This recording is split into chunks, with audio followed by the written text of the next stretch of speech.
اللہ کتنی نعمتوں سے نوازے۔ میرے اعلیٰ کیا فرماتے ہیں؟ اعلیٰ حضرت فرماتے ہیں فرشتے بھی کرتے ہیں تعظیم میری۔ کون جی؟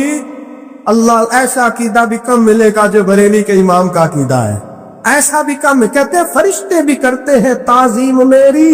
کیوں؟ فرمانے لگے فدا ہو کے ان پر یہ عزت ملی۔ بغداد کے ایک درویش عالم تھے، تو وہ جب بھی نماز پڑھاتے نا تو کسی تاجر کی 2 بیویوں کے بارے میں دعا مانگتے۔ تو جو ہے میری بات پر نماز پڑھاتے تو کہتے اللہ اس تاجر کی 2 بیویوں کو اپنی خاص رحمتیں عطا فرما۔ ایک دن لوگ ان کے گرد اکٹھے ہو گئے، کہنے لگے بابا جی بتائیں تو صحیح وہ بیویاں کون تھی جن کے لیے آپ دعا مانگتے؟ تو فرمانے لگے میرے شہر کا ایک تاجر تھا، بہت بڑا تاجر تھا، مالدار تھا پر بے اولاد تھا۔ اسے بغداد سے ملک شام جانا پڑتا تھا تجارت کرنے، اور کئی مہینے اسے شام کے ملک میں رہنا پڑتا تھا۔ اس نے اس طرح کیا کہ وہاں بھی ایک شادی کر لی۔ تو جو ہے نا میری بات پر کیا کر لیا اس نے؟ دوسری شادی کرنا مرد کے لیے جائز ہے، تیسری کرنا بھی، چوتھی کرنا بھی بھیا کا وقت، مگر اگر انصاف کر سکے تو۔ اگر چاروں میں ہم نہ آدھا مسئلہ سنتے ہیں اور آدھا ہی بیان کرتے ہیں، اگر انصاف نہ کر سکے پھر اس کے لیے 4 جائز، پھر وہ ایک ہی رکھے گا۔ تو عزیز دوست دوسرا نکاح کر لیا، شادی ہو گئی۔ اب وہ وہاں کچھ زیادہ وقت گزارنے لگا، مالدار آدمی تھا، بیوی کو مکان بھی لے کے دے دیا۔ اب وہ دیر سے آتا واپس، اور جب آتا بھی تو اس کے وہ والے انداز نہ ہوتے جو پہلے ہوا کرتے تھے۔ اب بیوی سے بڑا جاسوس بھی کوئی نہیں ہوتا، اس کو تو پہلے پتہ چل جاتا ہے کہ ماجرا کیا ہے، اسے بڑی خبر ہوتی ہے۔ تو اس نے محسوس کر لیا کہ بدلے سے میری سرکار نظر آتے۔ وہ کہنے لگی اب کہ جب آتا جاتا ہے تو اس کے حالات کچھ بدلے سے ہیں، ماحول کچھ اور ہے۔ اس نے ایک بوڑھا آدمی جو اس کا عزیز بھی تھا اور سمجھدار بھی تھا اس کو تیار کیا، کہنے لگی اب کہ جب ملک کے شام جائے نا تو اس کا پیچھا کرنا اور خبر کرنا کہ کہاں رہتا ہے، کہاں جاتا ہے، کیا کرتا ہے۔ وہ بوڑھے بزرگ جو تھے وہ خاتون کے کہنے پر کچھ اس نے کرایہ بھی دیا، وہ اس تاجر کے پیچھے گئے اور واپس آ کے خبر دی، کہنے لگے کہ یہ تو 2-3 سال بیت گئے، اس نے وہاں بھی شادی کی ہوئی ہے، تجھے بتایا ہی نہیں۔ بی بی بڑی سمجھدار تھی، حوصلہ مند، زیرت، اس نے شور نہیں مچایا۔ اس نے کہا کہ میں نا اب جب آئے گا نا تو طریقے سے بات کروں گی اور پوچھوں گی کہ ایسا کیوں کیا۔ اور یہ بھی اس نے آ کے بتایا کہ اگر تیرے ساتھ نکاح کے بعد اسے اولاد نہیں ملی تو اولاد وہاں بھی کوئی نہیں، کہ مکمل تفصیلات۔ اب جب اس دفعہ خامند آیا تو آتے ہی وہ بیمار ہو گیا، کمزور ہونے لگا۔ اب خاتون نے مناسب نہیں سمجھا کہ آتے ہی دھڑام سے میں اس کے سر پر یہ چھوڑ دوں کہ تو نے نکاح کیا ہوا ہے اور مجھے بتایا نہیں۔ وہ ذرا تسلی میں رہی، کچھ وہ بیمار تھا، حوصلہ رکھا، خدمت کرتی رہی۔ کچھ دن گزرے تو وہ تاجر انتقال کر گیا، فوت ہو گیا۔ اب راز کھول نہ سکا، عدت گزاری، اور جب سارا مال جمع کیا نا تو اشرفیوں کی بوریاں بھر گئی، سارا مال اس بی بی کا، 4 بوریوں میں اشرفیاں، 4۔ یہاں تو پیٹ کا دوزخ ہے، معاذ اللہ بھرتا ہی نہیں۔ حل من مزید، حل من مزید۔ وہ جو کہتے تھے نا کہ بس باہر چلا جاؤں اور باہر میں کچھ تھوڑے سے پیسے کما کے 2-3 سال میں لوٹ آؤں گا، پھر یہاں آ کے کوئی کاروبار کروں گا، وہ گئے ہیں تو واپس نہیں آئے۔ وہ جو کہتے تھے نا بس میں نے اتنا سا کاروبار کرنا ہے کہ مکان بن جائے، انہوں نے 4 مکان بھی بنا لیے ہیں، لیکن بریک حل من مزید کی دوڑ ہے۔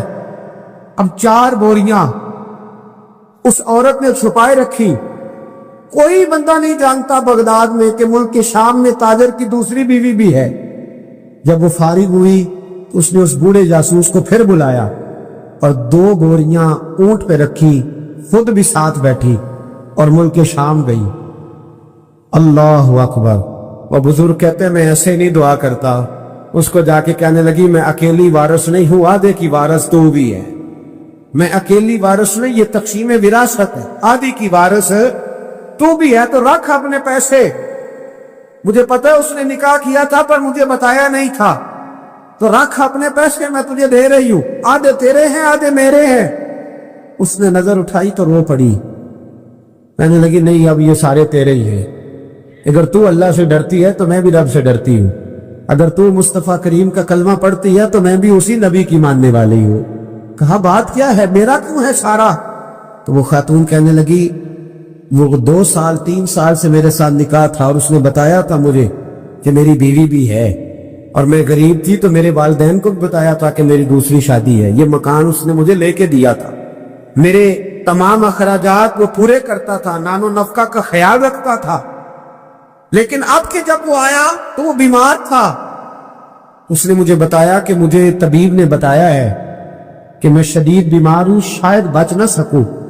تو کہنے لگی وہ مجھے کئی لاکھ روپے بھی دے گیا اور جاتے دفعہ مجھے طلاق بھی دے گیا، فارغ کر گیا۔ کہنے لگا تو جہاں چاہے میرے بعد نکاح کر سکتی ہے، اور کہنے لگا میں چاہتا تھا پہلی بیوی کو بتا دوں، موقع نہیں بنا اور اس کا دل نہ ٹوٹے، بتا نہیں پایا، لہذا وہ مجھے ڈھیر سارے پیسے دے چکا ہے، سارا میرا حصہ مجھے پہلے سے دے چکا ہے۔ میری بہن اب یہ 4 گوریوں میں سے 2 میری نہیں بلکہ 4 کی 4 ہی تیری ہے، تو ہی اس کی حقدار ہے۔ تو بزرگ کہتے ہیں مجھے بتاؤ جن کے اندر اس قسم کے تقوی کی جھلک ہو ان کے لیے ہر نماز کے بعد دعا مانگنی چاہیے کہ نہیں مانگنی چاہیے؟ حضرت عمر کے زمانے میں ایک نوجوان تھا، نیک تھا، مسجد جایا کرتا تھا رات کو، تو مسجد جا رہا تھا تو رستے میں ایک عورت نے دعوت گناہ دی، ابن عساکر نے اس کو لکھا ہے۔ تو نوجوان تھا، خواہشات تھی، کچھ طبیعت مائل ہو گئی، ابھی ادھر جا ہی رہا تھا کہ کسی نے آیت پڑھ دی والی من خاف مقام ربی جنتان، جو رب کے سامنے کھڑے ہونے سے ڈرے گا اللہ 2 جنتیں دے گا۔ واقعی ڈر گیا، وہ واقعی ڈر گیا، اتنا ڈرا کہ بے ہوش ہو کے گر پڑا۔ بیماری سے لوگ بے ہوش ہوتے ہیں، پیسے ڈوب گئے بے ہوش ہوتے ہیں، بچے کے غم میں بے ہوش ہوتے ہیں۔ سچ بتاؤ کبھی خوف خدا سے بھی بے ہوش ہوتا کوئی دیکھا ہے؟ ہمارے ہاں تو روز مرہ ہی نہیں ہے بھائی، اور بڑی باتیں ہیں بے ہوش ہونے کی، ڈرنے کی، غش کھانے کی۔ بے ہوش ہو کے گر پڑا، بوڑھے باپ کو کسی نے بتایا بچہ بے ہوش پڑا ہے، اٹھا کے گھر لائے، گھر لا کے کہا بیٹا کیا ہوا؟ نوجوان ہے، چڑھتی جوانی ہے پر پاکیزہ بڑی ہے۔ کہنے لگا ابا جی گناہ کی طرف چلا گیا تھا، پر میں نے آیت سن لی جو اللہ کے سامنے کھڑے ہونے سے ڈرے گا رب 2 جنتیں دے گا، میں ڈر گیا تھا، رب واقعی 2 جنتیں دے گا۔ باپ رو پڑے، ابا جی کی آنکھوں میں آنسو آئے اور کہا پتر اللہ بڑا مہربان ہے، اس کے بعد یہ سچے ہیں واقعی 2 جنتیں دے گا۔ اس نے پھر ایک چیخ ماری اور اس طرح کی ماری کہ اس کی روح پرواز کر گئی، روح پرواز کر گئی۔ پشتگان خنجر تسلیم را، عشق کی خنجر سے قتل ہو گئے لوگ۔ صبح حضرت عمر کو پتا چلا کہ انہوں نے تو رات جنازہ بھی پڑھ دیا، تدفین بھی کر دی۔ جناب عمر فرمانے لگے اتنا نیک نوجوان خوف خدا سے دنیا سے چلا گیا، مجھے کیوں نہیں بلایا میں جنازہ پڑھتا؟ فاروق اعظم فرما رہے ہیں میرا شوق تھا میں اس کا جنازہ پڑھتا۔ کہ حضور آپ کو تکلیف نہیں دی؟ فرمایا بتاؤ قبر کہاں ہے؟ تے کامل پیر انہاں دے باہو قبر جنہ دی جیوے۔ حضرت فاروق اعظم قبر پہ تشریف لے گئے اور کھڑے ہو کے فرمانے لگے نوجوان مجھے امید ہے میرے رب نے تجھے 2 جنتیں دی ہوں گی۔ ابن عساکر کھول کے دیکھو تاریخ بغداد نے کیا لکھا ہے۔ حضرت سیدنا فاروق نے فرمایا امید ہے 2 جنتیں دی ہوں گی، قبر کے اندر سے بولا کامل پیر انہاں دے باہو قبر جنہ دی جیوے، قبر کے اندر سے بولا۔ کہنے لگا حضور امید والی بات نہیں، رب کے وعدے سچے ہیں، اس نے واقعی مجھے 2 جنتیں عطا فرمائی ہیں، 2 جنتیں دی ہیں، میں نے اپنے مالک کو راضی پایا۔ ہمارے صوفیاء تصوف میں ایک جملہ بولتے ہیں کہ تیرا تو فقر فقر بوزر ہے، یعنی جن کو صحیح درویش کہتے ہیں، صحیح درویش۔ مولا علی شیر خدا رضی اللہ تعالیٰ نے فرمایا کرتے 2 ہی تو بندے ہیں جو رب کے رستے میں کسی شے کی پرواہ نہیں کرتے۔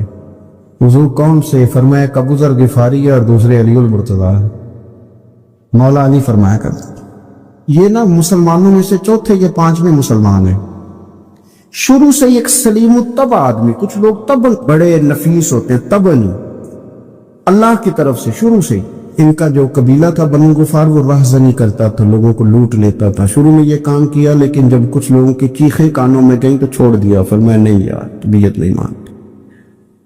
اور نبی پاک کا کلمہ پڑھنے سے پہلے ہی بتوں کی پوجا چھوڑ کے رب کی عبادت شروع کر دی.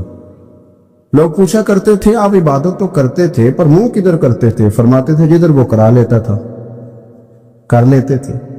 کسی نے انہیں بتایا کہ مکے میں ایک شخص ہے جنہوں نے اعلان نبوت کیا ہے, آپ کی طرح کی باتیں کرتے ہیں. انہوں نے اپنے بھائی کو بھیجا, ان کا نام انیس تھا. پتہ کر کے واپس آئے, بھائی کہنے لگے ابو ذر, ان کا نام جندب ہے, اصل میں ذر ان کے بیٹے کا نام ہے اور کنیت سے زیادہ معروف ہے, ابو ذر غفاری کہلاتے ہیں. فرماتے ہیں کہ بھائی نے آ کے بتایا کہ وہ نیکی کا حکم دیتے ہیں, برے کاموں سے منع کرتے ہیں, صلہ رحمی کا پیغام دیتے ہیں, لیکن لوگ سارے مخالف ہیں. یہ چیز بھی بڑی کاؤنٹ ہوتی ہے, اسے نہ کاؤنٹ کیا کریں. لوگوں کی ترجیحات بدلتی ہیں, صبح کچھ دوپہر کچھ شام کچھ, اسے نہ کاؤنٹ کریں. انہوں نے اس بات کو کاؤنٹ کر کے بتایا کہ لوگ ان کے جو ہے نا وہ مخالف ہیں سارے. تو حضرت ابو ذر غفاری کہنے لگے مجھے تسلی نہیں ہوئی, میں خود جا کے پتہ کروں گا. کہتے ہیں مکہ شریف آیا تو کسی ایسے آدمی سے پوچھ بیٹھا, میں تو کچھ اور سمجھا تھا, وہ کچھ اور نکلا. مکے والوں نے بڑا مارا. مکے پہنچ کے پہلی جو چیز ملی وہ مار کھانے کی تھی. اب میں ڈرتے کسی سے پوچھتا ہی نہ, بھوک بھی بڑی تھی, رہنے کو جگہ نہیں تھی, حرم شریف میں لیٹا رہتا تھا. میرے نصیب دیکھو, مجھے ایک شخص نے نہ آ کے ہلایا.